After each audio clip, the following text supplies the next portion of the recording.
Alright, my wife's van, a 2015 Dodge Grand Caravan, has had the check engine light on for a little bit now, and I pulled the codes, and I have a P0128 thermostat rationality, and I've done some research on what it could be and possibility of being a thermostat, temp sensors, and I've test drove it a couple times now, and I've noticed that the engine doesn't really heat up as quick as it should. So we're going to try and change out the thermostat and see how that does. Alright, so I already went ahead and purchased the new thermostat, which comes with this outlet piece, and found that the thermostat is way down in there. So I think we'll have to move some of this stuff up here out of our way to be able to get to it and get that changed out. First step would be to drain the coolant. Alrighty, I've gone ahead and drained all the coolant out, and I removed the air box out of the way. Now we have clear access to that thermostat housing. Next step would be to remove that hose and then just remove the thermostat housing. Thermostat is not removed.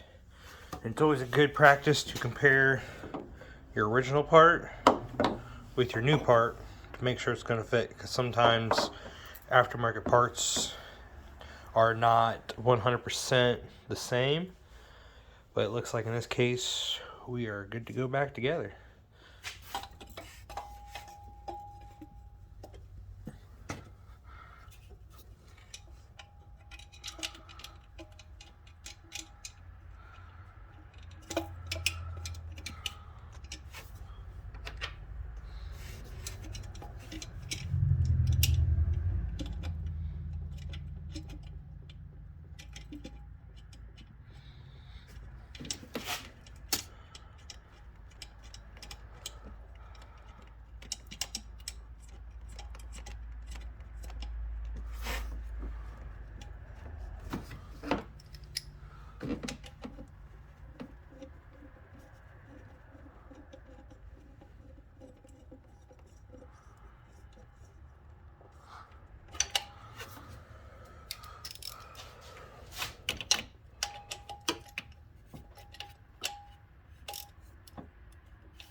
Alright, now it's all back in place and it's time to refill the coolant. And you see this has a valve on it to help bleed air out of the system.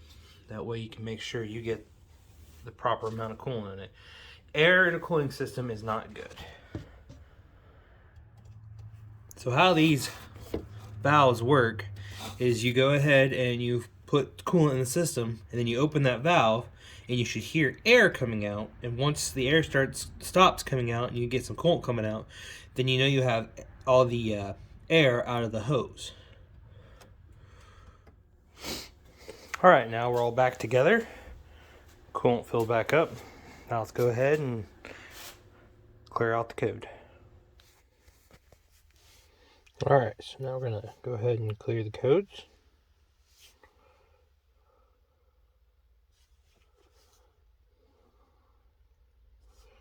Go back and verify we have no codes. Alright, then we're gonna go.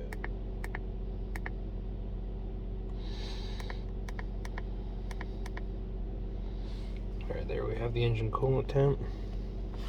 Go ahead and back this outside. Alright, we got the engine running now. Focus in down there. It don't look like there's any coolant drippage whatsoever. Alright, now our coolant temp has made its way up to 203 degrees. 204 just now. It's been staying around there for a little bit. Looking at the dash, the gauge on the dash is actually reading pretty much straight up. Before replacing the thermostat, it was one notch below, and we haven't had a light come on yet, so that's a plus. I'm gonna say repair complete.